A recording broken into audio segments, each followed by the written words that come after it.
povo, nesse 2021 eu quero tornar esse quadro hashtag BA Responde um pouco mais presente aqui no canal, porque eu entendo que dessa maneira eu consigo me aproximar um pouquinho de vocês, interagir um pouquinho melhor e entender aí quais são as principais dúvidas de vocês quanto a esse mercado ou quanto à própria BA em si, né? Então, vamos já começar. Bom, pessoal, eu quero começar com a pergunta do Barbosa, né? Ele escreveu o seguinte: se você fosse CEO de alguma empresa listada na B3, qual seria? Gente, eu seria CEO da própria B3. Vocês sabem que eu gosto muito de ter essa ação na carteira. Acho que a primeira vez que eu falei dela aqui no canal, ela tava lá na casa dos 30, 32 reais, se eu não me engano. Coloquei ela na carteira. É uma empresa que eu acho que ela tem muito para crescer. A gente tem pouquíssimas pessoas no Brasil que ainda investem, então a gente tem um mercado gigantesco ainda para explorar, mas claro que a gente precisa também de um grande movimento de educação financeira. Mas eu seria CEO da B3 e eu já de cara tentaria levantar aí uma bola para a gente tentar trazer algumas mudanças para a nossa bolsa de valores, que seria a negociação de frações de ações, né? Então, em outros mercados a gente vê que isso é possível. Você vai lá e coloca assim, olha, eu só tenho 200 reais. Quanto dá para comprar com 200 reais? Ah, dá para comprar 0,4% de uma ação.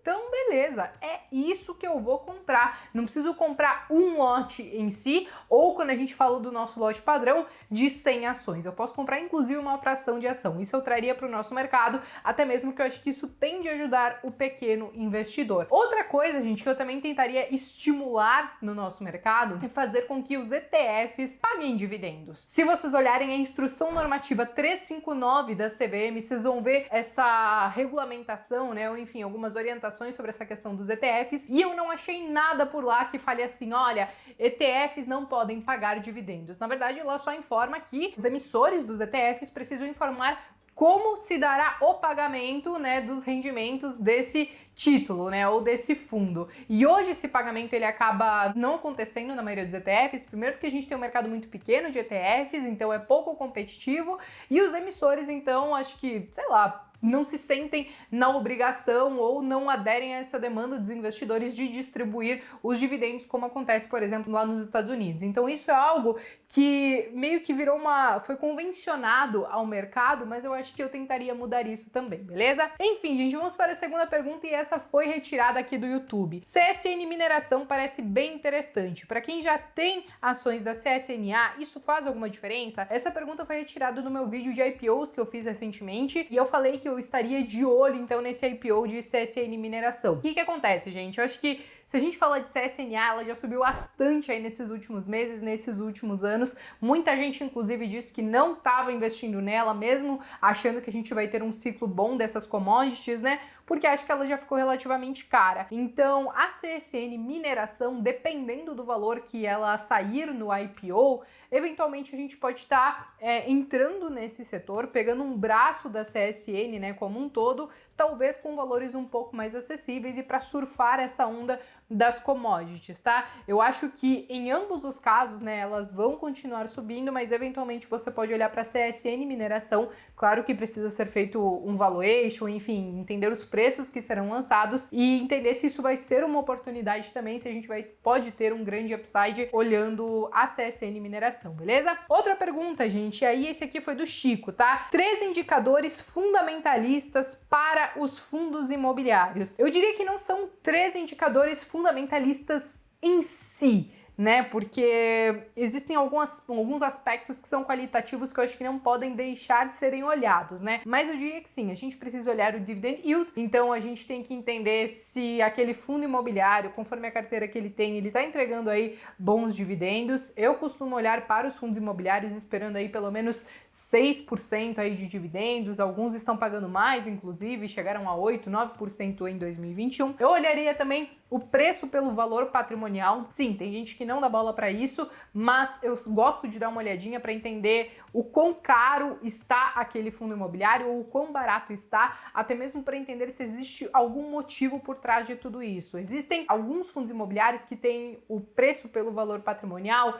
por exemplo, abaixo de 1, mas eventualmente pode estar acontecendo alguma encrenca com aquele fundo que eu precise me atentar um pouquinho melhor, e esse indicador ele já me mostrou isso, né? Porque pode parecer parecer que tá barato, mas eventualmente ele merece estar barato sim. E o terceiro indicador, e aí eu acho que não é um indicador fundamentalista quando a gente fala desses indicadores que a gente olha no Trade Map, por exemplo, eu iria muito mais pro lado qualitativo. Eu analisaria qual é a carteira desse fundo. Se ele for um fundo de papel, eu analisaria quais são os papéis, no que eles estão indexados, se é IGPM, se é IPCA, se é o CDI. Se são fundos de tijolos, eu analisaria então quais são os imóveis que esse fundo tem, se ele é um fundo bem diversificado, e fugiria, claro, dos monoimóveis e monoinquilinos, como eu já trouxe diversas vezes do canal. Então acho que se fosse para escolher apenas 3 aspectos para olhar, eu olharia isso. E aí, claro, depois a gente tem que entrar mais no detalhe de taxa de administração, enfim, tudo isso, tá? E aí vamos para a última pergunta, gente. Subscrição de ABC é o que o Diniz perguntou pra gente, Diniz Pacheco. Vamos lá. A gente tá com subscrição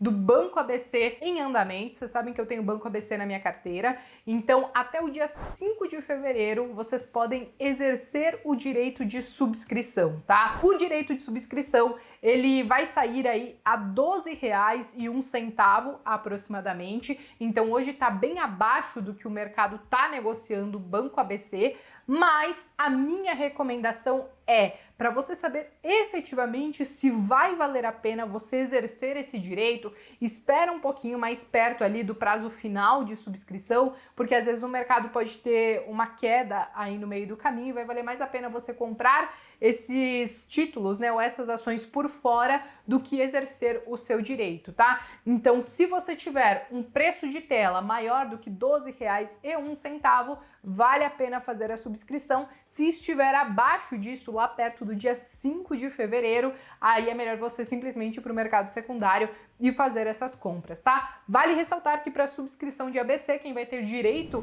a exercer esse direito é quem tinha posição acionária em ABCB4 até o dia 6 de janeiro, beleza?